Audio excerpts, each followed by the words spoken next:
Pernah nggak sih lagi ada tamu datang, ternyata dapur lagi berantakan? Rasanya pasti nggak enak kan? Tamu datang yang kelihatan justru panci numpuk, minyak bekas, dan alat masak yang berserakan.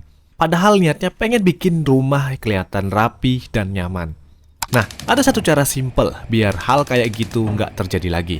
Bukan cuma soal beres-beres, tapi soal cara pintar membagi dapur rumah.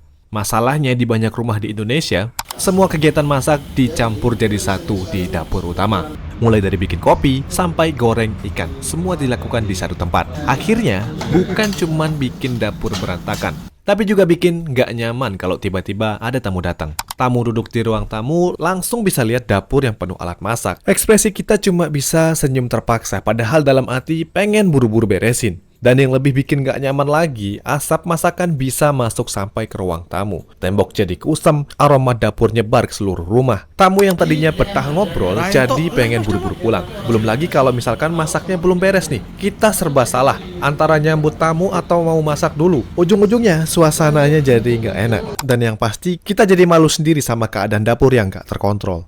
Untuk membangun dapur yang nyaman dan fungsional, terutama bagi keluarga di Indonesia ya, solusinya bukan sekedar memisahkan area, tapi harus dirancang dengan tepat sesuai kebutuhan rumah Anda. Menurut jurnal ilmiah desain interior terbitan Universitas Trisakti tahun 2022, desain dapur yang baik harus mempertimbangkan fungsi, sirkulasi, material, dan kemudahan perawatan. Kenapa ini penting? Karena dapur adalah salah satu area yang paling cepat kotor dan paling sering digunakan setiap hari. Untuk bagian dapur bersih, idealnya menggunakan material stainless atau solid surface. Kenapa stainless? Karena lebih mudah dibersihkan, tahan karat, dan tampilannya selalu terlihat elegan. Stainless juga terbukti lebih higienis untuk area pengolahan makanan ringan dibanding material kayu atau laminasi biasa yang rentan lembab. Sementara itu untuk bagian dapur yang kotor, yang fungsinya lebih berat, seperti goreng, rebus, atau memasak dengan minyak panas, material stainless adalah pilihan yang wajib. Kenapa? Karena stainless steel itu tahan panas dan mudah dibersihkan dari noda minyak, dan lebih awet juga untuk penggunaan jangka panjang. Dan yang gak kalah penting, desain dapur ideal sebaiknya dibuat custom. Kenapa harus custom?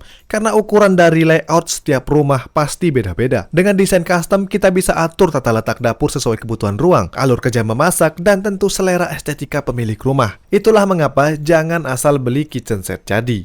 Karena dapur yang tidak dirancang sesuai alur memasak, justru bikin aktivitas sehari-hari jadi nggak nyaman. Makanya, sebelum membangun dapur, pastikan konsultasi dulu dengan ahlinya, agar area dapur bersih dan area dapur kotor Anda benar-benar sesuai kebutuhan. Dengan begitu, dapur bersih bisa tampil rapi untuk tamu, dan dapur kotor berfungsi secara maksimal untuk aktivitas memasak keluarga. Nah, ini urutan konsultasi pembuatan dapur custom di Revon ya. Pertama, kita akan lakukan survei ke rumah Anda. Tim kita akan ukur luas ruangan, memperhatikan posisi jendela, pintu, dan sirkulasi udara.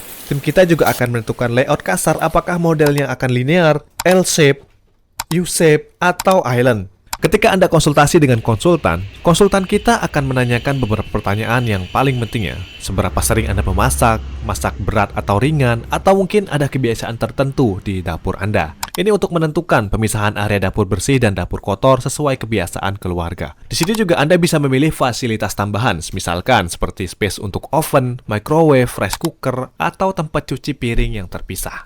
Nah, untuk pemilihan material ya, dapur bersih itu direkomendasikan stainless steel finishing doff atau solid surface untuk tampilan yang estetik. Sedangkan untuk bagian dapur kotor, wajib banget menggunakan stainless steel dengan tebal minimal 0,8 atau 1,2 mm agar bisa lebih tahan panas dan mudah dibersihkan.